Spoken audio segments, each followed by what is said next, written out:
बिस्मिल्लाहिर्रहमानिर्रहीम। स्टूडेंट मेरी आवाज आ रही है जी? कंफर्म करें कि मुझे।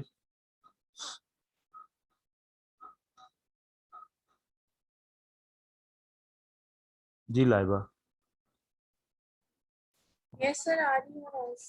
ओके, क्लोज करो जी, लो रोल करो।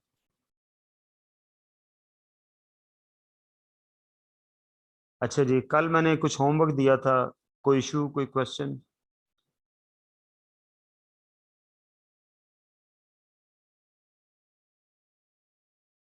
और जी, हैंड रेज कर दें सारे लोग एक दफा। जिनको इशू है, कोई चीज पूछनी है, वो जरा हैंड रेज कर दें।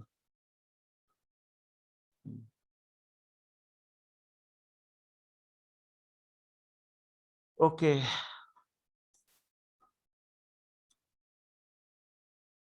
Okay, let's start with Mohammad Ahmad. जी भाई। सर ये एग्जाम्पल 8 में जो फोर्थ एंट्री है उसमें फुल सेटलमेंट की है उसने 90,000 दे के। 1 लाख देना था तो 90,000 दिया है। तो इसमें 10,000 का जो डिस्काउंट है वो कैश बुक में आएगा। कैश बुक में आएगा, पेमेंट साइट पर पेमेंट होगी बैंक से या कैश से, और 10,000 डिस्काउंट रिसीव्ड कॉलम में आएगा। पेमेंट की बात हो रही है ना, देने की बात हो रही है या लेने की हो रही है? देने की। हाँ, तो डिस्काउंट रिसीव्ड कॉलम में आएगा, और फिर मंथ एंड के ऊपर उस डिस्काउंट रिसीव्ड कॉलम का टोटल लग के उसकी प्रॉपर जर्नल में एंट्री होगी, जैसे कल किया था, और फिर लेजर्स में पोस्टिंग होगी। ठीक है ठीक सर। जी। राना अजीम।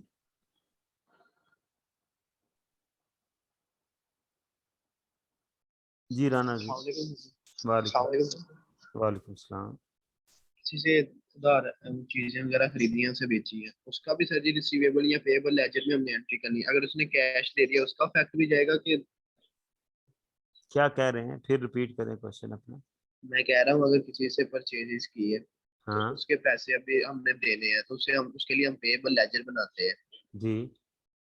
तो अगर सर जी कैश दे दिया है तो वो कैश दे दिया या सूरत में कोई ऐसा बैड डेब्ट्स की सूरत में इन सबका फैक्ट भी उस लेजर में जाएगा, पेएबल लेजर में कि नहीं? देखो भाई, जब पैसे किससे उधार लिया तो पेएबल लेजर क्रेडिट हुआ, यस। और जब उसको पैसे दिए तो वो पेबल कम नहीं करना, पेबल कम करने के लिए पेबल एज डेबिट हो जाएगा।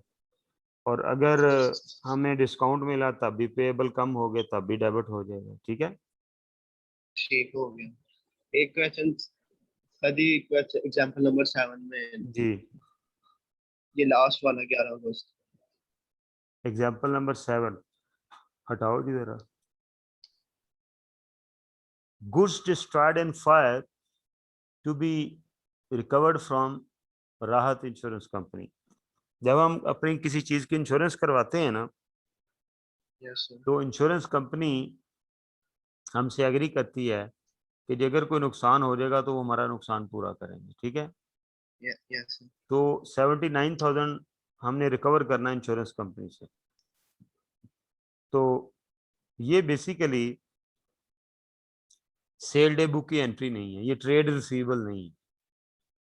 ये रिसीवेबल तो है, चलिए। लेकिन बिजनेस के अगेंस्ट रिसीवेबल नहीं है। इसलिए इसकी यस। इसकी इसलिए इसलिए इसकी एंट्री जर्नल प्रॉपर में करेंगे। ठीक है। यस। लिखेंगे यस। रिसीवेबल डेबिट 79,000 से, receivable from Rahat insurance debit 79,000 से, और जो है परचेजेस क्रेडिट कर देंगे 79,000 से। गुड्स डिस्ट्रॉयड जो हुई हैं वो परचेजेस कम हो जाएंगे। ठीक है। Yes sir. थैंक और यू। जी, और देखो जी, अ, जी निमरा। ये क्वेश्चन ये था जो जी निमरा। सर यहाँ पे ना लिखा हुआ है जो एंट्रीज है ना रिसीवेबल कंट्रोल अकाउंट में रिकॉर्ड नहीं होगी। तो उसमें एक तो लिखा है कैश सेल, बट जो सर दूसरी लिखी है वो नहीं मुझे समझ आई। चेंजेस इज ना अलाउनेस फॉर इररिकवरेबल डेबिट्स अकाउंट। फिर ठीक है, ये मैंने आपको कल बताया था कि जब हमने लोगों से पैसे लेने होते हैं, मैंने इधर एक एंट्री लिखी थी, तो सम टाइम वो पैसे हमारे इरिकवरेबल हो जाते हैं। जब किसी को उधार बेचा है तो उस वक्त तो पैसे मैंने लेने हैं उससे, लेकिन सम टाइम ये होता है कि वो पैसे मेरे लिए इररिकवरेबल हो जाते हैं। इररिकवरेबल का क्या मतलब है? वो मुझे नहीं मिलने। जो ही ये डिसाइड होता है कि वो पैसे मुझे नहीं मिलने, मुझे क्वेश्चन में बताया जाएगा कि वो इररिकवरेबल हैं, तो मैंने अपना रिसीवेबल कम करना है। तो रिसीवेबल कम करने के लिए रिसीवेबल कंट्रोल अकाउंट को हम क्रेडिट करते हैं, और डेबिट इसके लिए किसे करेंगे? बैड डेट्स को। तो ये जो एंट्री है ये किस बुक में आएगी, आप बताएं मुझे। सर आप कह रहे हैं कि ना रिसीवेबल कंट्रोल अकाउंट को क्रेडिट करना है, अगर ना ऐसे होगा मतलब बैड डेबिट्स होंगे, कल आपने लिखवाया था याद है। Bad but debts, sir not bad debits, debts. Debts, जी, सर तो यहाँ पे ना जहाँ पे ये लिखा हुआ है ना वहाँ पे कह रहे हैं ये होगी ही नहीं एंट्री पूरे रिसीवेबल कंट्रोल अकाउंट में। कहाँ लिखा हुआ है? दिखाओ। सर जहाँ पे वो उसका फॉर्मेट है रिसीवेबल कंट्रोल अकाउंट का, बैक पे है। हाँ, वो प्रोविजन की बात कर रहा है। पीछे जाओ, जहाँ रिसीवेबल कंट्रोल अकाउंट का फॉर्मेट है। क्वेश्चन में है या उस थ्योरी में बात कर रही है? थ्योरी में। थ्योरी में रिसीवेबल, पीछे जाना पड़ेगा। यहाँ फॉर्मेट आएगा रिसीवेबल कंट्रोल अकाउंट का क्वेश्चन से पहले। ये रुक, ये पेएबल है ना, ऐसे पीछे जाओ। हाँ हाँ, यहाँ यहाँ कहाँ लिखा हुआ? इससे आगे, इससे इससे अगले, आगे अगले पेज पे जाए। ये देखिए सर नीचे जहाँ पे कैश से लिखा है ना। Changes in allowance for recovered debts. ठीक है, ये अल्टीमेटली जब हम बैड डेट्स का चैप्टर पढ़ लेंगे तो ये अंडरस्टैंडिंग ज़्यादा बेहतर हो जाएगी। जो रिसीवेबल कंट्रोल अकाउंट में बैड डेट्स और प्रोविजन के से रिलेटेड मैटर हैं, वो जब बैड डेट्स का चैप्टर पढ़ेंगे तो मेरा ख्याल है कि उस वक्त ये चीज़ें ज़्यादा वाजे और क्लियर हो जाएंगी। ये हम ना प्रोविजनली बुक कर लेते हैं, मुझे शक होता है कि शायद मुझे पैसे ना मिलें। ठीक है ना, जब मैं साल ख़त्म होता है तो मैं एक वर्किंग करता हूँ कि यार मैंने लोगों को उधार, इतने सारे लोगों को इतना सारा उधार दिया हुआ है, तो प्रूडेंस कॉन्सेप्ट के तहत जिन लोगों के बारे में मुझे डाउट हो कि इन्होंने मुझे पैसे नहीं देने, डाउट है एक्चुअली नहीं, डाउट है, तो मैं उनको अपना एक्सपेंस बुक कर लेता हूँ। उन्हें हम कहते हैं प्रोविजनल बैड डेट्स, वो एक्सपेंस हो गया। अब भाई क्रेडिट किसे करूँ? पहले मैंने आपको एंट्री बताई है बैड डेट्स टू रिसीवेबल, अगर पैसे नहीं मिलने फिर तो ये एंट्री कर देंगे, लेकिन जब अभी शक है कि नहीं मिलने तो फिर रिसीवेबल को क्रेडिट नहीं करते। फिर एक अकाउंट खुलता है प्रोविजन फॉर बैड डेट, वो क्रेडिट करते हैं। वो अकाउंट क्या है, किस ब्लॉक का नाम है, वो बैड डेट वाले चैप्टर में जाकर डिस्कस होगा। यहाँ ये ज़हन में रखें, चूंकि वो अभी प्रोविजनल हैं, सर्टन नहीं हुआ, कंफर्म नहीं हुआ, लिहाजा हम कहते हैं कि जी ये जो बैड डेट्स हैं, प्रोविजनल बैड डेट्स या अलाउंस फॉर बैड डेट्स या चेंजेस इन अलाउंस का इफेक्ट जो है वो कंट्रोल अकाउंट में नहीं आएगा। ठीक है, यस सर। सर एक मिनट पर पीछे करिए, रिसीवेबल कंट्रोल अकाउंट का फॉर्मेट में पीछे एक जाओ जी, क्वेश्चन है। पीछे जाओ जी, ये आज हमारी अच्छी क्लास ले रही है जी, बताएं। सर यहाँ पे ना बैलेंस बीडी लिखा हुआ है जहाँ पे, मतलब हाय। वो नेक्स्ट ईयर का ओपनिंग बैलेंस है। ओ यार, आप ये बैलेंस बीडी सीडी के चक्कर से आप क्यों नहीं निकल रहे हो? हैं? सर वो मैं निकल गई हूँ सर, मैं हाँ, वैसे पूछ रही हूँ कि ना ये वाला जो बैलेंस यहाँ पे आया है उसको हमने फिर डेबिट साइड पे लिखना है, ये पूछ रही हूँ। ऑफ कोर्स डेबिट साइड पर लिखना है। जब हमने लेजर बैलेंसेस किए थे तो ये तो बात उस वक्त सिखाई हुई है। देखो ना, जब मैंने लेजर बैलेंस करने सिखाए थे तो ये बात उस वक्त सिखाई थी कि ये बैलेंस जिस साइड पर आ रहा है इसकी नेचर इसके उलट है, ये बताई थी बात। Yes sir. सर तो यस। जो नेचर होती है, जब अगले साल बैलेंस उठाते हैं तो उसको नेचर वाइज उठाते हैं, जिस नेचर का होता है उस साइड पर उठाते हैं। ये जब हम ये वाला, इसको क्या लिखेंगे, ये ओपनिंग बैलेंस है और ये क्या यस है, सर। ये क्लोजिंग बैलेंस है। अब जब अगला क्लोजिंग साल बैलेंस। शुरू होगा तो ये वाला जो क्लोजिंग है अगले साल का ओपनिंग बैलेंस इस साइड पर बनेगा, क्योंकि ये yes sir. Balance credit side पर लिखा हुआ है लेकिन इसकी नेचर डेबिट है। नेचर डेबिट का मतलब है कि इट इज सर यही रिप्रेजेंटिंग पूछ डेबिट साइड। और जी, सर, और ना एग्जाम्पल नंबर 8 में ना वो 23 फेब की ना ट्रांजैक्शन नहीं समझ आई। एग्जाम्पल नंबर 8 निकालो जी, 23 Feb।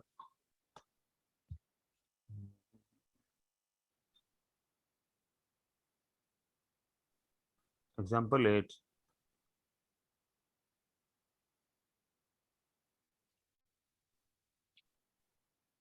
ये वाली, Johar and Sons, a debtor, not debitor, a debtor owing a balance of ₹65,000 was declared bankrupt. The balance due was written off. GB maintains adequate provision against its debtor. ये कहता है balance right of कर दिया गया। Right of का मतलब खत्म कर देना, ठीक है। तो इसकी एंट्री हम क्या करते हैं, जब एक बैलेंस राइट ऑफ होता है तो हम ये एंट्री करते हैं, बैड डेट्स एक्सपेंस हो गया टू रिसीवेबल कंट्रोल अकाउंट, ठीक है। ये जो आगे लिखा हुआ है जीबी maintain adequate provision against debtor, इसको अभी आप छोड़ दें। ये जब हम आगे जाके चैप्टर पढ़ेंगे उस वक्त उस चैप्टर के अंदर इसका यूज होना है, यहाँ इसका कोई यूज नहीं है। यहाँ सिर्फ इसी का यूज है कि 65,000 से राइट ऑफ करना है। राइट ऑफ का मतलब होता है अपना रिसीवेबल खत्म करना है। जब रिसीवेबल को खत्म करना मीन डिक्रीज करना है तो क्रेडिट करेंगे 65,000 से, और ये एक्सपेंस हो गया क्योंकि मेरे पैसे मारे गए हैं, मुझे नहीं मिलने, राइट ऑफ हो गए, लिहाजा ये एंट्री करेंगे bad debts to receivable control account. ये एंट्री हम कहाँ करेंगे, ये एंट्री हम प्रॉपर जर्नल के अंदर करेंगे, और वहां से फिर जनरल लेजर बैड डेट्स के अंदर पोस्टिंग करेंगे डेबिट फैक्ट, और सिविल कंट्रोल अकाउंट के अंदर इसका क्रेडिट फैक्ट पोस्ट करेंगे, ठीक है जी। Yes, sir. और Thank जी you.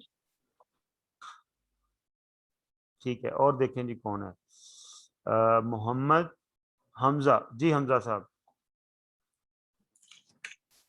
सर इधर एग्जाम्पल नंबर 10 में के सर आगे जाके एग्जाम्पल नंबर 10 है, उसमें जो 9वीं एंट्री है ना सर, उसमें नौवा जो उसमें ट्रांजैक्शन है सर, उसकी समझ नहीं लगी। Example number 10 entry number 9। Sir वो छोटी सी दी हुई कैश बुक का।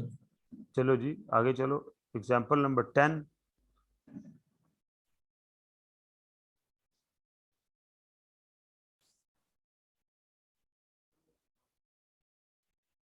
जी सर ये सर इसमें जो withdrew ₹1,000 from the bank account for office use, क्या इसमें कंफ्यूजन है? सर इसमें ऑफिस टू बैंक नहीं आएगा? ऑफिस टू बैंक क्या मतलब, ये क्या ऑफिस खरीदा है? ऑफिस एक्सपेंस टू बैंक मतलब क्या ऑफिस का जो क्या एक्सपेंस हो गया है? No sir. तो फिर क्या हुआ भला, आपने बैंक से पैसे निकलवाए हैं, तो क्या एंट्री करते हैं? अब cash to bank. Yes yes, cash book में कैश में ये पैसे रिसीट साइड पर आएंगे, बैंक से ये पैसे पेमेंट साइड पर आएंगे, ठीक है। काउंटर एंट्री होगी। यस यस यस यस, ये काउंटर एंट्री, ठीक है। ये ख्याल रखना है, यहाँ से धोखा नहीं खा जाना। फॉर ऑफिस यूज, इसका मतलब यूज नहीं हुए, निकलवाए हैं अभी, ठीक है। ठीक है जी सर, और थैंक यू सर। बस और जी, और चलो एक बच्चा और भी था भाई, जी हाफिज हामिद, जी हामिद साहब, हाफिज साहब। सर जी ये ना गुल ब्रदर वाले क्वेश्चन में नेट 5% ट्रेड ये लिखा हुआ है सर, इसका क्या मतलब है? गुल ब्रदर वाला क्वेश्चन नंबर कौन सा है भाई? मुझे नाम नहीं याद, क्वेश्चन बताएं कौन सा है। गुल ये ब्रदर सेकंड वाला आपने करके दिया था। एक ही गल हुई यार, गुल ब्रदर सेकंड वाला क्या मतलब, उसका प्रैक्टिस सर क्वेश्चन। मैं एक ये मिनट सर, ये आ गया भाई, गुल ब्रदर ये सर ये आ गया एग्जांपल है ये अब इसकी बताएं। सर। ये 3 फरवरी जो सेकंड वाली है ना लाइन, 3 फरवरी में यहाँ पे लिखा हुआ नेट ऑफ 5% ट्रेड डिस्काउंट, इसके बाद क्या मतलब? Purchase goods in bulk on 15 days credit from Bana and Co at a price of 190,000 net of 5% trade discount। इसका क्या मतलब है? कभी डिस्काउंट पे चीज नहीं ली। वो कहता है कि ये जो 1,90,000 है ये नेट अमाउंट है, इसमें से डिस्काउंट ऑलरेडी माइनस हो चुका है, तो मैंने एंट्री हो चुका है। नेट ऑफ का मतलब यही होता है ना कि नेट ऑफ 5% ट्रेड डिस्काउंट, यानी 5% डिस्काउंट इसमें से निकला हुआ है, तो वो तो मैंने वैसे भी रिकॉर्ड नहीं करना होता, ठीक है। अगर वो मुझे पूरी प्राइस बताता और कहता कि to be purchase on trade discount of this, तो फिर मैं उसमें से माइनस करता, यहाँ पहले ही निकला हुआ है, ठीक है। सर अगर वो खुद माइनस कर देगा फिर हम उससे रिकॉर्ड नहीं करेंगे। हाँ, लेकिन ये ख्याल रखना है कि उसने आपको ये फिगर ग्रॉस दी हुई है या नेट दी हुई है, यहाँ से गलती नहीं खानी। उसने ग्रॉस दी होगी तो मुझे डिस्काउंट निकाल के एंट्री करनी है, डिस्काउंट के तो एंट्री नहीं करनी ट्रेड डिस्काउंट की। और अगर नेट दी हुई है तो फिर मैंने नेट ऑलरेडी मीन माइनस हो गया हुआ तो उसी से एंट्री करनी है, ठीक है जी। जी सर। और जी और जी कोई अल्लाह का बंदा बंदी कुछ पूछना चाहता है तो बताएं। हैं? हाँ,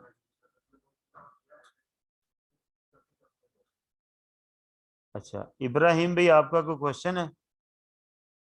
आपका वो जो हैंड मतलब ऑप्शन थी वो हमसे गलती से डिलीट हो गई है, बताएं कोई इशू है तो। ठीक है जी, इब्राहिम साहब नहीं सुन रहे हमारी बात, क्लोज करो जी। अच्छा जी, अब इस चैप्टर का जरा करना है एनालिसिस और देखना है कि रह क्या गया है। ये सब कुछ हो गया, काम आगे चलो जी। ये भी हो गया, गुल ब्रदर, ये बुक्स बन गई। ये accounting for cash, cash book मैंने बनवा दी आपको, ठीक है। अकाउंटिंग फॉर कैश जैसे पीछे accounting for sale, accounting for purchase, इस तरह अकाउंटिंग फॉर कैश भी हो गया, ठीक है। कहते थे cash book is often a book of prime entry. It is used to record receipt and payment of the cash into the business account. The cash book has two sides. ये तो यार पढ़ लिया सारा कुछ कि एक रिसीट साइड है, एक पेमेंट साइड है। Both side have a number of columns so that cash receipt and payment can be analyzed to make it easier to construct journal for double entry, ठीक है। हमने कहा था कि हम डबल एंट्री नहीं करेंगे, हम जो कैश बुक है वहीं से एक कैश बुक एक लेजर के तौर पे काम करेगी, और जो दूसरा इफेक्ट होता है उसका जनरल लेजर मेंटेन करेंगे। A business can analyse the amount received and paid in any way it choose, कहता है जी वो इन एनी वे जैसे मर्जी रिसीट और पेमेंट को कर सकता है एनालाइज। आगे चलो, टाइप्स ऑफ कैश बुक मैंने पढ़ा दिया आपको। सिंगल कॉलम कैश बुक जिसमें सिर्फ कैश का कॉलम बनेगा या सिर्फ बैंक का कॉलम बनेगा, यानी ये कॉलम बनेगा। डबल कॉलम कैश बुक जिसमें कैश भी है बैंक भी है। ट्रिपल कॉलम कैश बुक जिसमें कैश भी है बैंक भी है और डेबिट साइड पर डिस्काउंट अलाउड भी है और क्रेडिट साइड पर डिस्काउंट रिसीट भी है। यानी ट्रिपल इसलिए कहते हैं, मैंने उस दिन भी फॉर्मेट बनवाया था कि इसकी इधर भी 3 कॉलम है, ठीक है। ये डिस्काउंट का कॉलम है, ये बैंक का कॉलम है और ये कैश का कॉलम है, ये डिस्काउंट रिसीव्ड का कॉलम है। लाइकवाइज इधर भी 3 कॉलम है, ठीक है जी। इसलिए और आखिरी चीज है ये क्या है, that is called patty cash book, ठीक है। इसके ऊपर शायद आज बात करनी है हमने। आगे चलो, ये बना दी थी हमने, ये सिंगल कॉलम पीछे पीछे ये सिंगल कॉलम कैश बुक तो थी, ये मेरा ख्याल हमने क्वेश्चन अटेम्प्ट कर लिया था। क्यों जी, ये किया है क्वेश्चन?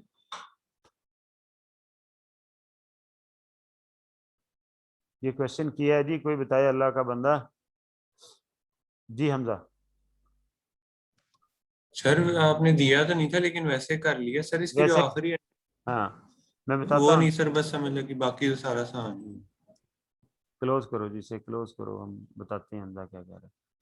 ये तो बहुत आसान है ना जी, सिंगल कॉलम है कि जी हमने सिर्फ और सिर्फ ये क्या किया, opening balance of cash, received cash from Akhtar, ठीक है, पेड रेंट, ये पेमेंट आ गई, ये made sale and cash, cash आ गया, पेड टू बिलाल पेमेंट आ गई, परचेज फर्नीचर पेमेंट आ गई, पेड सैलरीज पेमेंट आ गई, rent due not paid for जून, ये रेंट ड्यू नॉट पेड, ये तो पे ही नहीं हुआ।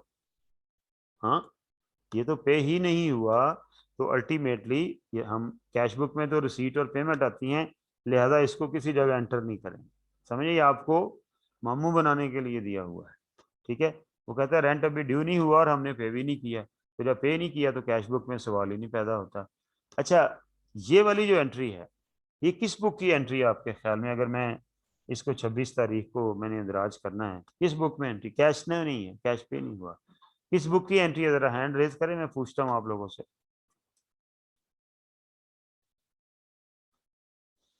अच्छा यार, मुझे ना मैं नंबर देने का नुकसान ये होता है कि अब कल से मुझे बड़े मैसेज आ रहे हैं जनाब, साथ ही इमोजी अजीबो गरीब किस्म की भेज रहे हैं बच्चे, तो कि जी छुट्टियां हो गई हैं। एक ने लिखा कि अकाउंटिंग की क्लास तो ईद की नमाज के फ़ौरन बाद भी होगी। भाई अगर कोई बड़ा ऑब्जेक्टिव है तो फिर ईद के बाद भी अकाउंटिंग की क्लास पढ़ने में कोई हर्ज नहीं है, ठीक है। तो वो जो बात किसी ने ऊपर वो भेजा हुआ था ना, अपना स्नैपशॉट, कि जी मैंने पढ़ाई ऐसे छोड़ दी है जैसे ईद नहीं क़यामत आ रही है, वो सही बात थी। आप में से मोस्टली लोग ऐसे ही कर रहे हैं। तो मैंने छुट्टियां 2 करनी थी, लेकिन ये चूंकि मुझे कुछ टेक्स्ट आए हैं, लिहाजा छुट्टियां मैंने कर दी 3। अगर सीए करना है तो छुट्टियों से छुट्टी करनी पड़ेगी। इसका मतलब क्या है? डोंट एक्सपेक्ट लीव्स, ठीक है।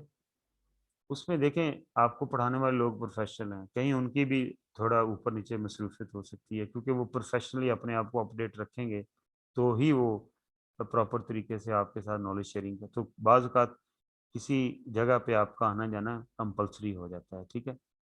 तो मैंने आपको बताया था कि मेरी कुछ क्लासेस ऑफ होनी है, तो मैं कोशिश करके, एक तो बड़ा आसान सा तरीका था, आपको पता है मैं अब रोज़े के साथ मैं तीसरी क्लास पढ़ा रहा हूँ इस वक्त, और इंशाल्लाह ताला मेरी एनर्जी के अंदर कोई कमी नहीं आपको कभी फील हुई होगी बोर्ड यूज़ करने में, मेरे बोलने में, आपको समझाने में, जितना मर्जी आप पूछें। तो जब मैं इस चीज़ के लिए रेडी हूँ, तो आपने तो यार घर में बिस्तर से उठ के और शायद मुंह भी नहीं धोना और लैपटॉप ऑन करना है या फ़ोन ऑन करके बैठ जाना है, ठीक है। तो कोई प्रॉब्लम नहीं होना चाहिए। हाँ, अगर ये फिजिकल क्लासेस होती तो हम कहते कि यार ईद है, जाएंगे आएंगे, दिन ज़ाया हो जाएगा ये वो।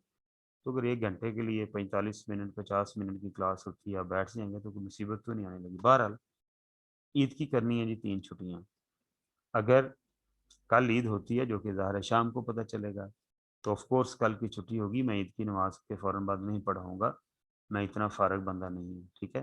ये जिस बंदे ने लिखा है ना, वो कभी मेरे ऑफिस आया तो उसे पता चलेगा कि मैं कितना फ़ारग इंसान हूँ, ठीक है जी।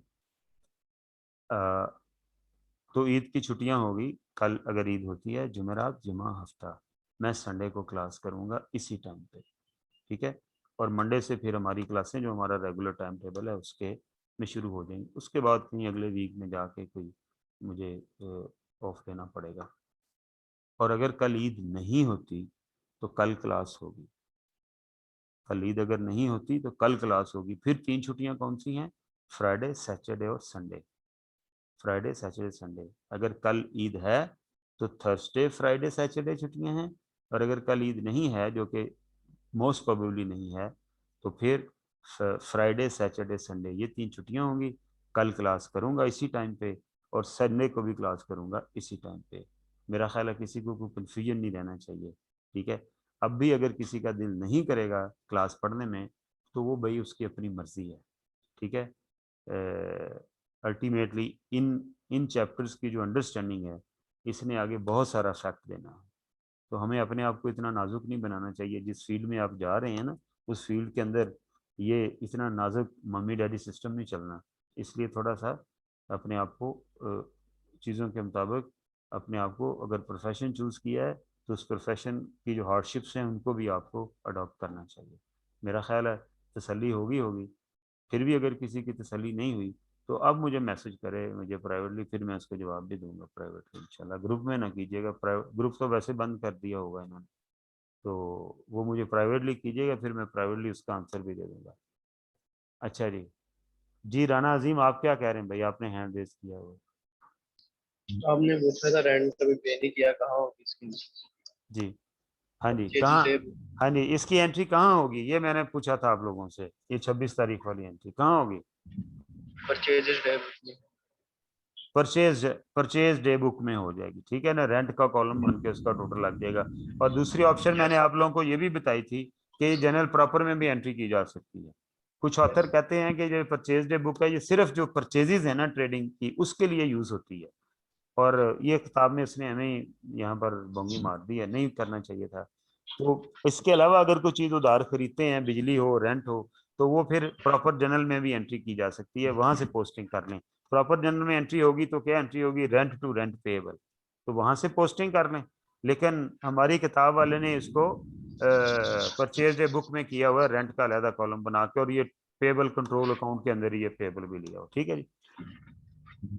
जी निमरा, आपने भी हैंड रेज किया हुआ है। सर आपने एंट्री हाँ जी, क्या करना, कहाँ एंट्री करनी है इसको?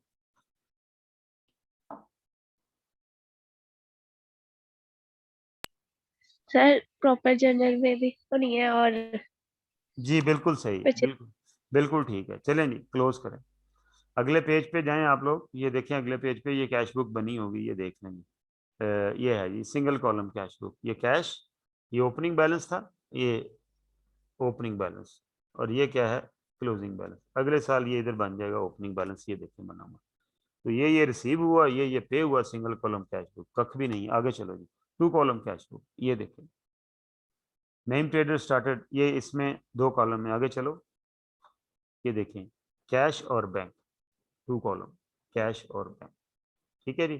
कैपिटल से बिजनेस शुरू किया, बैंक में पैसे डाले, ठीक है। फिर ये 1000 रुपया हमने बैंक में जमा कराया, यहाँ सॉरी निकलवाया, ये कैश से निकले पैसे, ये बैंक से सॉरी निकले और ये कैश में पैसे आ गए। ये रिसीट है ना, इधर रिसीट और पेमेंट लिखा करें, रिसीट और इधर पेमेंट लिखा करें। ठीक है जी। 2 कॉलम मैंने आपको बना के बताई थी, 2 कॉलम कैश बुक किस तरह बनाते हैं। आपने इस क्वेश्चन को घर जाके अटेम्प्ट करना है। चलें, ये 2 कॉलम कैश बुक जो है, ये मैंने कैश रिसीट सारा आपको बताया कि किधर क्या होना है क्या नहीं होना। ये उसमें लिखा हुआ है cash from sale is bank on regular basis, it is entered as cash receipt in the cash book when it has been bank. जब वो बैंक में जाएगा तो हम उसे बैंक में लेंगे। Cash might be received from a credit customer, customer से भी कैश आ सकता है जिसे उधार बेचा हुआ है। In a number of ways, usually payment is made by cheque और by bank transfer. Payments by cheque must be banked on regular basis. ठीक है। When a check is received, it is entered into the cash book as cash receipt। याद है ये बात मैंने आप लोगों को समझाई है उस दिन, कि जब एक चेक हम रिसीव करें और उसे हमने उसी दिन बैंक में जमा ना कराया हो तो उसे हमने कैश रिसीट के तौर पर ट्रीट करना है, और जिस दिन फिर उसे बैंक में जमा कराएंगे फिर कैश पेमेंट यानी कैश से पे करेंगे और बैंक में रिसीट कर देंगे। याद है मैंने उस दिन एंट्री पूरी करके आपको बताई है।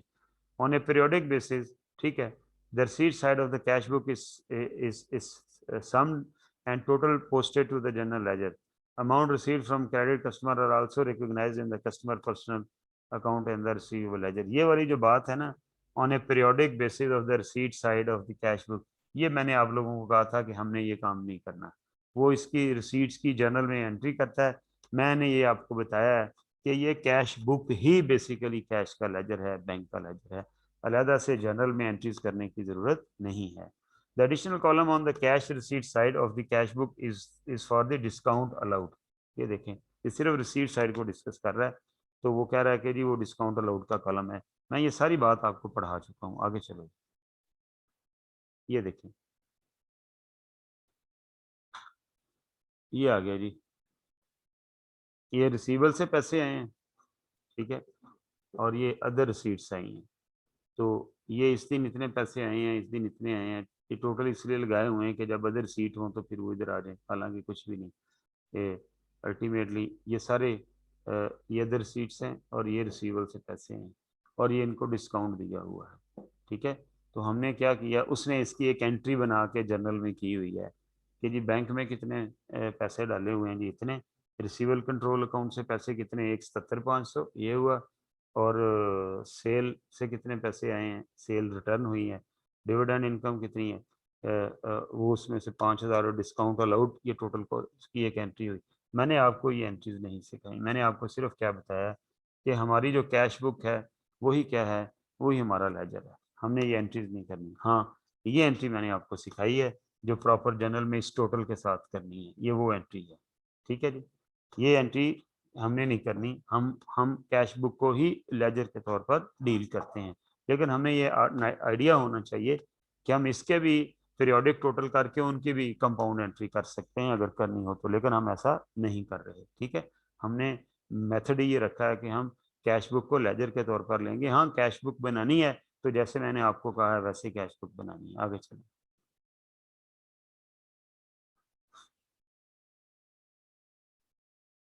ये आ गया जी कैश पेमेंट। जैसे उसने रिसीट डिस्कस की है इसी तरह पेमेंट डिस्कस की है। वो कह रहा है कि पेमेंट जो है साइड के ऊपर भी आपका कॉलम होगा जो कि डिस्काउंट रिसीव्ड होगा। आगे चलो,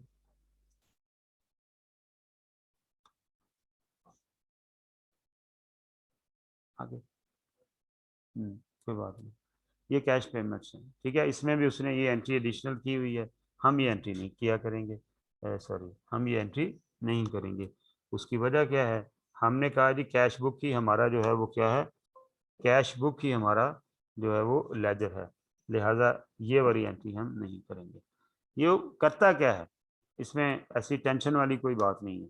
वो कहता है जी हमने बैंक से, ये सारा काम बैंक से हुआ है, तो इतने पैसे जो हैं हमने पेबल को दिए हैं। ये देखें, अगर एंट्री आपको समझाने की बात, वो वहाँ रिसीट की थी, यहाँ पेबल की है, ये देख ले समझ लें।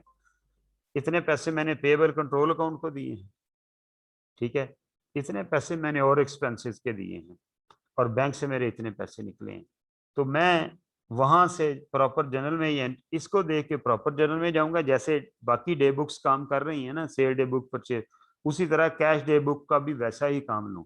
लेकिन वो नालायकी होगी, कैश डे बुक से हम लेजर का काम भी ले सकते हैं और वो ज्यादा जो है वो अंडरस्टैंडेबल और ऑथेंटिकेटेड है। तो लिहाजा ये वाला जो काम है ना, ये सेंट्री वाला, ये हमने नहीं करना, ठीक है। हमने सिर्फ और सिर्फ जो डिस्काउंट है उसके लिए ये मेमोरेंडम कॉलम है और डे बुक के तौर पे काम कर रहा है सिर्फ डिस्काउंट के लिए, तो उसकी मैंने एंट्री क्या कर दी, ये देखो यार क्या किया हुआ है हैं, उलट एंट्री की हुई है, ये गलत एंट्री की हुई है। ये जो डिस्काउंट रिसीव्ड है ये क्रेडिट होना है और पेएबल कंट्रोल अकाउंट जो है वो डेबिट होना है, ठीक है। तो ये गलत एंट्री की हुई, इसको भी सही कर लीजिएगा, मैं परेशान ना होते रहिएगा। यानी डिस्काउंट रिसीट तो क्रेडिट होता है ना और पेएबल डेबिट होता है, क्योंकि पेएबल कम हो रहा होता है जब हमें डिस्काउंट मिलता है। आगे चलो ओके, लो जी, ये आज हमने एक नई चीज पढ़नी है, ये है पैटी कैश बुक, और शायद हम तकरीबन इसके एंड पे पहुंच गए हुए हैं चैप्टर के।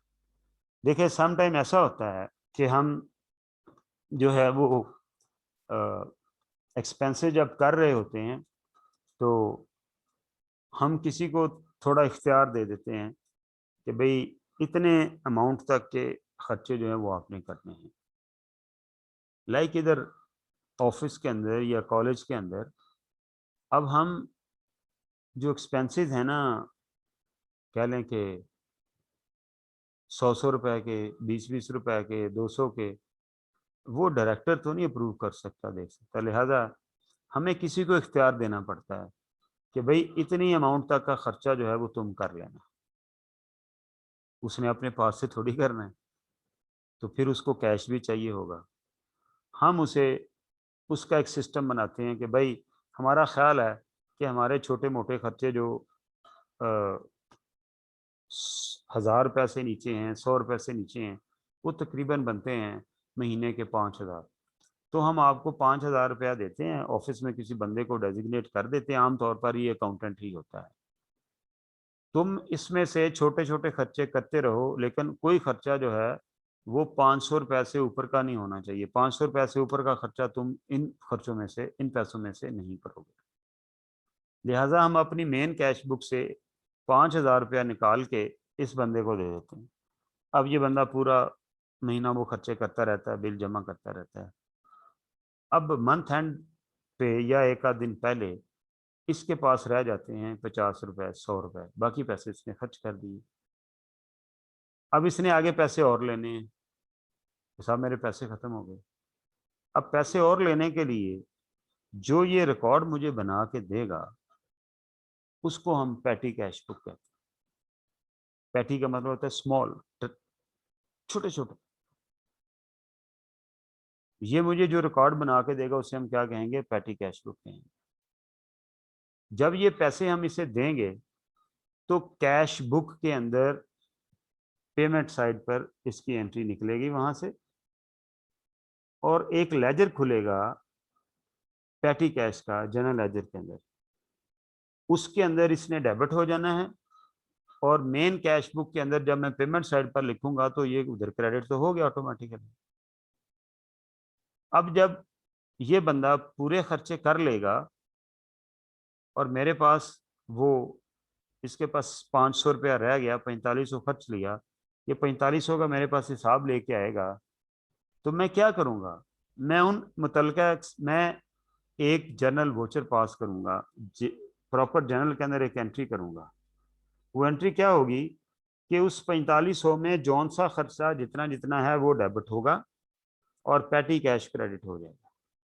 पहले पैटी कैश जब दिया तो डेबिट किया, और अब जब वो पैटी कैश खर्च हुआ तो वो क्रेडिट हो गया। जितनी अमाउंट से खर्च हुआ बाकी पैसे रह जाएंगे, और वो क्रेडिट होकर डेबिट क्या हुआ, वो खर्चे जो ड्यूरिंग द मंथ हुए। ये इसने लिखा हुआ है ना ऑफिस एक्सपेंसेस, ये इसने इकट्ठा लिख दिया। ये क्या होंगे, ये एंटरटेनमेंट होगा, ठीक है जी, इतने पैसे, ये रिपेयर होगी इतने पैसे, ये स्टेशनरी होगी इतने पैसे, ये डेबिट हो गए और पैटी कैश क्रेडिट हो गया। इससे पहले जब ये पैसे दिए थे तो कैश बुक से आउट हुए थे, तो कैश खुद ब खुद क्रेडिट हो गया और हमने जनरल लेजर के अंदर पेटी कैश को डेबिट कर दिया। तो पहली एंट्री ये हुई पेटी कैश टू कैश, ठीक है जी, ये जब इसको पैसे गए और फिर जब वो पैसे खर्च हुए तो ये एंट्री हुई। Okay, although the amounts involved in petty cash are for most business very small, the cash in tin is one of the easiest asset to be stolen or lost. कहता है कि ये वो कैश होता है कि भले ये छोटी छोटी अमाउंट है, लेकिन ये जो कैश इन द टिन होता है, टिन जैसे मर्जी कह लें, तो वो आसानी से आप चुराया जा सकता है। तो लिहाजा हमें इसका हिसाब किताब रखना पड़ेगा। तो वो जो छोटी छोटी पेमेंट के लिए कैश यूज होगा उसका जो हिसाब बनाएंगे उसे हम पेटी कैश को कहते हैं। चलें जी जरा शीट निकालें, शीट निकालनी है। अच्छा ये भी पढ़ लें जरा, एक minute. A very common petty cash system is called the impressed account. Under this method, a set amount is established. जैसे मैंने बताया 5,000, तो 5,000 में से जब 500 रह जाएगा तो 4500 खर्च हो जाएगा। वो 4500 का हिसाब देगा, 4500 और देगा, तो अपना वो 5,000 फिर मेंटेन कर लेगा। ठीक है, तो वो जो अमाउंट आती है ना, जितना कैश उसका मेंटेन करना है खर्चे होने के बाद, उसको हम इम्प्रेस्ड कहते हैं। This amount is called the impressed. At any moment in time, the petty cash balance plus the amount of invoices and notes should sum to the impressed. Periodically, the invoices are removed and replaced by cash to re-establish the impressed in cash. कहता है वो जो बंदा आता है वो payment करेगा, वो पर्ची ले लेगा, पेमेंट करेगा, पर्ची ले लेगा। अब किसी भी लम्हे वो जो कैश पड़ा हुआ है वो और जो पर्ची आई हैं उन सब का टोटल जो है वो 10,000 होना चाहिए। ठीक है, और फिर वो पर्चियाँ जो हैं वो वोचर डाल जाता है। मैंने जैसे बताया प्रॉपर जर्नल के अंदर कि पीछे जाओ ज़रा, ये वाला वोचर डाल जाता है, ये वाला एंटरटेनमेंट डेबिट फ्लॉन डेबिट टू पेटी कैश। तो पेटी कैश यहाँ डेबिट हुआ, यहाँ क्रेडिट हुआ, तो पेटी कैश में डेबिट क्रेडिट होके बैलेंस हुई, बच गया 500। ठीक है, बाकी खर्चे रिकॉर्ड हो गए और 4500 रुपया मैंने फिर ले लिया। फिर ये एंट्री हुई पेटी कैश टू कैश, फिर 500 पड़ा हुआ था, 4500 और आया, तो ये फिर 5,000 मेंटेन हो गया। तो इसको हम अगर फिक्स अमाउंट रखें तो इम्प्रेस्ड अकाउंट कहलाएगा। अगर हम कहें अच्छा यार जितने चाहिए हुआ ले लिया करना, ठीक है, अभी तो मैंने कहा ना 4500 खर्च किए, 4500 ही और लेना है, तो ताकि 5,000, तो ये इम्प्रेस सिस्टम है। अगर मैं कहूँ कि अच्छा यार जितने चाहिए ले लिया करो, कभी 1000 दे दिया, कभी 4 दे दिया, कभी 2 दे दिया, तो वो भी पेटी कैश है, लेकिन वो इम्प्रेस सिस्टम नहीं कहलाएगा। ठीक है जी, चलें जी, मैंने आपको समझानी छोटी सी बात, और एक क्वेश्चन है वो आप लोग अटेम्प्ट करेंगे। देखिए ये जो पेटी कैश है इसका मैं फॉर्मेट बनाने लगा हूँ, ये देखिएगा ज़रा। इसके अंदर ना ज़रा इसका फॉर्मेट फॉलो कर लें, फिर बच्चे कंफ्यूज हो जाते हैं। आगे चलो, ठीक है, दोनों उसने दोनों साइडें बना दी हैं, ठीक है, चलो। इसकी भी 2 साइड होंगी। फ़र्क क्या होगा कि ये जो रिसीट साइड है ना, इसके ऊपर चूंकि रिसीट सिर्फ एक ही होनी है, लिहाजा ये डेट हो गई, ये रिसीट होगी, ये इसका वोचर नंबर हो गया और ये नोट हो गया। ठीक है, ये वोचर नंबर और ये रुपीस अमाउंट के। अब ये जो साइड है इसके ऊपर काफ़ी सारे कॉलम होते हैं। ये अगेन इसका यहाँ डेट कॉलम है और ये टोटल कॉलम है, यानी रुपीस का कॉलम है। आखिर में बनाया, यहाँ बनाया उसने, ये जो सॉरी ये जो इसने इसका फॉर्मेट निकालो ज़रा। हाँ, इधर ही बनाया हुआ है ना, ये डेट और इधर ही बनाया हुआ। ठीक है, ओके सर, चलो शीट पे। तो यहाँ पर क्या होगा जी, ये गड़बड़ हो गई यहाँ से।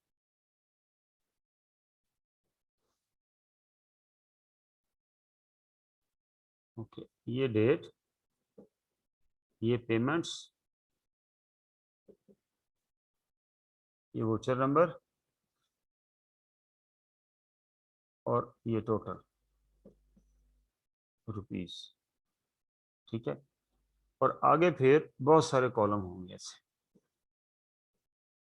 ये बाजार से मैनुअली भी मिल जाती है, इतनी बड़ी सारी बुक होती है, काफ़ी सारे दुनिया जहान के पैटी हेड जो हैं वो इसके अंदर लिखे हुए होते हैं, ठीक है। लाइक ये क्या है जी, ये कोरियर है,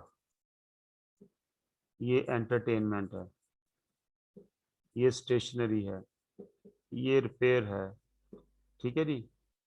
और ये फर्ज कर लें हम कहते हैं कि जी ओवर टाइम है, एंड सो ऑन, ये मल्टी कॉलम है। अब मैंने स्टार्ट किया सबसे पहले दिन, तो मैंने क्या किया, मैंने यहाँ 1 जनवरी को मैंने कैश बुक से कैश पेमेंट की और पैटी कैश के अंदर ये वाली अमाउंट आ गई, ठीक है। ये पैटी कैश मेमोरेंडम अकाउंट है, इसने डबल एंट्री के अंदर इसका एज सच कोई और नहीं है मार्च क्लोजिंग बैलेंस के, ठीक है। तो मेरे पास यहाँ पर अमाउंट आ गई, कहाँ से आई, कैश से, टू कैश। कितनी अमाउंट आ गई जी, फर्ज करें मैं कहता हूँ जी 5000। मैं 2-3 एंट्रीज करूँगा, बाकी आपने खुद करनी है, ठीक है। मैं क्वेश्चन नहीं ले रहा ताकि आपकी प्रैक्टिस हो जाएगी, वो मैं खुद से बना रहा हूँ क्वेश्चन, ओके। अब पैसे आ गए जी, 5000 का इंटरेस्ट हो गया। अब इस बंदे ने दुनिया जहान के खर्चे करी जाने हैं। लाइक ये 2 जनवरी है, ठीक है। इसने जनाब पेमेंट की है, कोरियर एक्सपेंसेस पे किए कितने, 500 के। इसने स्टेशनरी खरीदी है 100 रुपीज़ की, एंड दैट्स ऑल। ये टोटल कितना बन गया, 500 और 100, 600। ये वोचर नंबर खाली कॉलम छोड़ देना, यहाँ वो जो बिजली वो स्टेशनरी का बिल आएगा या वो जो भी चीज़ आएगी तो खरीदेंगे उसका नंबर आ जाएगा, ठीक है। तो यहाँ पर हम क्या लिख देंगे, बाय एक्सपेंसेस। एक्सपेंसेस कौन कौन से हैं, ये कोरियर 500 हो गया, स्टेशनरी 100 हो गया, ठीक है। उसके बाद फिर मैंने 6 तारीख को एक पेमेंट की है, ठीक है। यहाँ पर भी लिख देंगे बाय एक्सपेंसेस। क्या किया मैंने, 200 रुपये की रिपेयर करवाई है और मैंने 300 रुपये का ओवर टाइम दिया है, तो टोटल खर्चा कितना हो गया, 500, ठीक है। फिर मैंने कहा जी 18 तारीख को, मैं जानबूझ के एंट्री बड़ी बड़ी कर रहा हूँ, ठीक है। क्या हुआ जी, मैंने कहा जी मैंने कोरियर के 100 रुपये दिए हैं, मैंने एंटरटेनमेंट के 200 रुपये दिए हैं, मेहमान आ गए थे, मैंने स्टेशनरी जो है वो 150 रुपये की खरीदी है, मैंने रिपेयर जो है वो 150 रुपये की कराई है, मैंने ओवर टाइम 100 रुपये का दिया, सारे खर्चे हो गए 400, 500, 700। ये टोटल एक्सपेंस कितना हो गया, 700, एंड सो ऑन, ठीक है, सो ऑन। आखिर में जाके पैसे बच जाएंगे, आखिर दिन 400, 500 थोड़े से बच जाएंगे, ठीक है। फिर मैं एक और एंट्री कर लेता हूँ, 22 जनवरी को फिर मैंने खर्चे किए हैं, ठीक है जी। उस दिन मैंने क्या किया जी, मैंने कहा कि जी मेरी लिमिट है खर्चे करने की 1000 रुपया। तो मैंने फिर उस दिन इधर एक और कॉलम बना देते हैं, ट्रैवलिंग आमतौर पर कॉमन सा खर्चा होता है, वो भी इधर लिख लेते हैं, ट्रैवलिंग, ठीक है जी। तो मैंने क्या किया जी, मैंने ऑफिस के किसी स्टाफ बंदे को भेजा, मैंने 900 रुपया उसकी ट्रैवलिंग का लग गया, ठीक है जी। और एंटरटेनमेंट के ऊपर फिर हमने कहा जी 400 रुपया हमारा लगा है, ठीक है जी, और कोई खर्चा नहीं हुआ, तो टोटल कितना हुआ, 1300, ठीक है, ओके। उसके बाद फिर मैंने 28 तारीख को एक एंट्री की, 28 जनवरी को, ये एक्सपेंसिव हुए हैं। अभी अल्टीमेटली 900 रुपये के मैंने कोरियर एक्सपेंसेस पे किए, कहीं बाहर कोई पैकेट भेजा, ठीक है। तो अल्टीमेटली 500 रुपये का मैंने एक और रिपेयर का एक्सपेंस किया इस दिन, और मेरा कोई खर्चा नहीं हुआ, तो टोटल कितना हुआ, 1400। मंथ ख़त्म हो गया। मंथ जब ख़त्म होगा तो हम क्या करेंगे, ज़रा देखिएगा, ये जो टोटल कॉलम है मैं क्लेजर की तरह इसकी बैलेंसिंग करूँगा, ये देखिए, ये रहा, ठीक है। अब जब मैं इसकी बैलेंसिंग करूँगा तो ये बड़ा टोटल है 5000, ये इधर लगा, यही इधर लगा 5000, ये रहा। मैंने ये सारे पैसे माइनस किए, तो 31 जनवरी को मेरा क्लोजिंग बैलेंस कितना आ गया जी, 500, ये बच गया 500, बस। अब ये वाले जो कॉलम हैं, ये जिनकी मैं अभी बात करने लगा हूँ, ये कॉलम जो हैं, इनको हमने क्या करना है, इनकी हमने सिर्फ और सिर्फ टोटलिंग करनी है। ये देखिएगा, ये टोटल करने, मैंने रेड बोल्ड लाइन कर दी। ठीक है, क्या किया जी, इसके अंदर हमने इसके अंदर कहा जी टोटल खर्चा कितना हुआ, ये टोटल हुआ है जी कोरियर का कितना हुआ जी, 9,1500। एंटरटेनमेंट का कितना हुआ जी, 600 का। इससे चेक एंड बैलेंस भी रहता है। ये कितना हुआ जी, 250 का। ये कितना हुआ जी, 850। ये कितना, 400। और ये कितना हुआ, 900। अब ये जो खर्चे हैं, ठीक है, मैंने पैटी कैश को, इसका नाम क्या है, this is called patty cash book. मैंने इसे लेजर की तरह यूज नहीं करना, ये एक मेमोरेंडम रिकॉर्ड है। ये अकाउंट उस बंदे का है जिसको मैंने पैसे दिए हुए। ठीक है, अब डबल एंट्री कैसे पूरी होगी, डबल एंट्री जब ये वाला कैश आएगा तो कैश बुक में जब इसकी पेमेंट रिकॉर्ड करेंगे तो सेकंड लेजर, जनरल लेजर के अंदर खुलेगा किस चीज का, थोड़ा इधर करो इसे, उस दिन एक लेजर खुलेगा, और करो, और शाबाश, ठीक है, उस दिन एक लेजर खुलेगा, उस लेजर का नाम होगा पैटी कैश। ये कहाँ खुलेगा, जनरल लेजर के अंदर। ये पैटी कैश बुक है, ये पैटी कैश का लेजर है। एंट्री क्या हुई, 5,000 डेबिट, डेट लिख के 1 जनवरी, यहाँ लिखेंगे टू कैश। वहां वो डबल एंट्री का पार्ट नहीं है, वो सिर्फ मेमोरेंडम है, उस बंदे ने अपना रिकॉर्ड रखना है। अब जब महीना खत्म होगा तो मैं प्रॉपर जर्नल के अंदर एक एंट्री करूंगा। वो एंट्री क्या करूंगा, ये जितने भी ये वाले ये एक्सपेंसेस हुए हैं, ये वाले, ये सारे के सारे मैं बुक करूंगा प्रॉपर जर्नल के अंदर, एक एंट्री करूंगा। चलो जी जरा निकालो प्रॉपर जर्नल, एक एंट्री कर लें हम। आगे ले जाओ इसको, नीचे कर दो, नीचे कर दो, हाँ बस बस बस बस, ठीक है, ओके। तो ये वो एक एंट्री बुक करेगा प्रॉपर जर्नल के अंदर। क्या एंट्री करेगा, जितने ये खर्चे हैं, ये पहला खर्चा क्या था, कोरियर का, वो कोरियर को डेबिट कर देगा 1500 से। ठीक है, नेक्स्ट क्या था जी, नीचे करो, थोड़ा सा नीचे कर लो, ठीक है। नेक्स्ट था एंटरटेनमेंट का, वो एंटरटेनमेंट को डेबिट कर लेगा कितनी अमाउंट से, 600 से।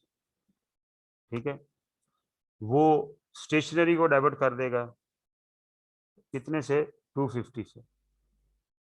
ठीक है, वो रिपेयर को डेबिट कर देगा 850 से, 850 से। ठीक है, और वो ओवर टाइम और ट्रैवलिंग को डेबिट कर देगा 400 और 900 से। ओवर टाइम 400 ऊपर करो, और ट्रैवलिंग 900, बस ये ट्रैवलिंग 900 से, ये सब डेबिट हो गए। और 2 किससे करेगा, वो पैटी कैश को क्रेडिट कर देगा। अब ये 4500 की एक कंपाउंड एंट्री कहाँ पड़ी हुई है, ये प्रॉपर जर्नल के अंदर पड़ी हुई है। ये जो पैटी कैश है ना, इसको कैश तस्वर नहीं करना कि यार सर ये तो कैश की एंट्री है। ठीक है, अब ये फिगर कहाँ से है, ये वाले फिगर है, 1500, 600, 250, 850, 400। अब जब मैं ये एंट्री पोस्ट करूंगा तो जनरल लेजर के अंदर ये कोरियर एक्सपेंस में डेबिट हो जाएगा। कोरियर एक्सपेंस उधर से भी आ रहे होंगे ना, कैश बुक से, बैंक से। ठीक है, एंटरटेनमेंट के लेजर में ये पोस्ट हो जाएगा, स्टेशनरी में ये पोस्ट हो जाएगा, रिपेयर में ये, अदर ओवर टाइम में ये, ट्रैवलिंग में ये, और पैटी कैश क्रेडिट हो जाएगा। ये वो पैटी कैश अकाउंट है जो भी उधर ऊपर मैंने अभी बनाया, ये वाला। ठीक है, ये देखें, तो यहाँ पर मैं 31 जनवरी को एक एंट्री कर दूंगा। क्या लिखूंगा, बाय, इधर वो सारे हेड लिखूंगा, लाइक कोरियर, स्टेशनरी, ट्रैवलिंग, ब्ला ब्ला ब्ला। ठीक है, तो वो सारे के सारे ये जो मैंने लिखे हुए हैं, कितनी कितनी अमाउंट है, 1500, ठीक है, 600, 250, 850, 400 और 900। इसकी जब मैं बैलेंसिंग करूंगा मंथ एंड के ऊपर, तो यहाँ क्लोजिंग बैलेंस मेरा कितना आ जाएगा, 500 रुपये। ये मेरे ट्रायल में फिगर चली जाएगी अगर मैं उस दिन ट्रायल बना रहा हूँ। इस तरह डबल एंट्री जो है वो पैटी कैश के थ्रू मुकम्मल हो जाएगी। ठीक है जी, चलो जी अब बुक पे चलो। अब इसकी शॉर्ट सी प्रैक्टिस है, यही एक क्वेश्चन दिया हुआ है, ये आप लोगों ने अटेम्प्ट कर लेना है, ठीक है। ये देखिए उसने क्या किया, बैलेंस निकाला 240 का, ये इधर लिखा, और बाकी 2000 का इंटरेस्ट है उसका, 2760 उसने फिर कैश में ले लिए। तो आपको ये ऐसा क्वेश्चन करना तो नहीं आ सकता क्योंकि बहुत ही ईजी सी चीज़ है, लेकिन ये कॉन्सेप्ट बाज़ का रेक्टिफिकेशन के अंदर और बाज़ का तो जो एडजस्टमेंट होती है एंट्रीज उनके अंदर यूज़ होता है। ये वाले जो ये जो कॉलम हैं इनको हम डिटेल कॉलम भी, इसको हम डिटेल कॉलम, ये जो बने हुए हैं इन्हें हम एनालिसिस कॉलम भी कहते हैं। क्या बोलते हैं इनको? तो किसी ऐसी एडजस्टमेंट के अंदर एनालिसिस कॉलम का जिक्र हो तो आपको पता होना चाहिए यार एनालिसिस कॉलम का ये मतलब है पर्टिकुलरली डबल एंट्री कब कब होनी है। पहली जब ये कैश आया तब होनी है, दूसरी जब ये सारे खर्चे मंथ एंड के ऊपर हो जाएंगे तब होनी है। इनके सिर्फ टोटल लगाने हैं, बैलेंसिंग नहीं इनकी होनी, और ये दो कॉलम है इनकी बैलेंसिंग करके इधर बैलेंस निकाल देना है और फिर आगे वो कैरी फॉरवर्ड कर देना। चलो जी ये क्वेश्चन आप अटेम्प्ट करके आएंगे जी, ये जो हमने अभी इसको देखा है जी। और ये थ्योरी है, ये जो list document use in the system design to control and account for the purchases and briefly describe the purpose, ये पेपर में आया हुआ क्वेश्चन है, ठीक है। तो मैं भी अगली दफ़ा सेल के डॉक्यूमेंट पूछ ले, ठीक है जी। कल इंशाल्लाह ताला हम इससे आगे चलेंगे। आपका होमवर्क ये है, पीछे जाओ, आपने ये क्वेश्चन करके आना जिसकी पैटी कैश बुक बना के आनी है, ठीक है। कल इंशाल्लाह ताला हम आगे चलेंगे, आगे चलो ज़रा। और हम ये जो एग्ज़ाम के क्वेश्चन है ये हेनरी ब्रदर से शुरू हो रहे हैं, अब हमने पूरी पीछे अंडरस्टैंडिंग ले ली है तो हम यहाँ से फिर आगे चलेंगे, ठीक है। आगे देखना ज़रा कितने और क्वेश्चन, ठीक है। 4-5 क्वेश्चन है, हम इनको अच्छे तरीके से अटैम्प्ट करेंगे ताकि ये सारा नॉलेज है इसके ऊपर अप्लाई हो जाए, ठीक है जी। किसी का कोई सवाल है तो पूछ सकते हैं नहीं आप। जी मोइनुद्दीन। जी सर, मैंने ये कहना था कि सर ये आज का लेक्चर अपलोड करवा दीजिएगा सर, इंटरनेट बहुत इशू किया है सर। अच्छा जी, राना एहतशाम लेक्चर अपलोड के लिए कह रहे हैं जी। राना एहतशाम सर मैंने पूछना था कि एंट्री के अंदर हमें बताया जाएगा कि ये पेटी कैश है या हमें खुद ही अज्यूम करना पड़ेगा? नहीं, वो बताएगा कि ये पैटी कैश बुक बनाए। Thank you sir. जी मोहम्मद हमजा।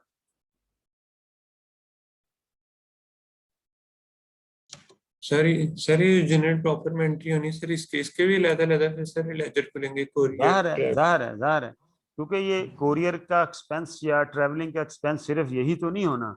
हमारे जो फर्ज करें डायरेक्टर ने या किसी बंदे ने, मार्केटिंग मैनेजर ने कोई फॉरेन ट्रैवलिंग की है तो उसको तो शायद हम बैंक से पेमेंट करेंगे, तो वो कैश बुक से ट्रैवलिंग के लेजर में जाएगी। ये वाला अमाउंट जो है ये पैटी कैश से ट्रैवलिंग से प्रॉपर जनरल के थ्रू होते हुए उधर जाएगा। तो लिहाजा हर हेड का अलग-अलग अकाउंट ऑलरेडी भी खुला होगा और ये वाली एंट्री उन्हीं हेड्स के अंदर पोस्टिंग कर देंगे डेबिट, ठीक है जी सर, थैंक यू। ठीक है जी, थैंक यू। अल्लाह ने आपको हिफ्ज़-ए-ईमान में रखे।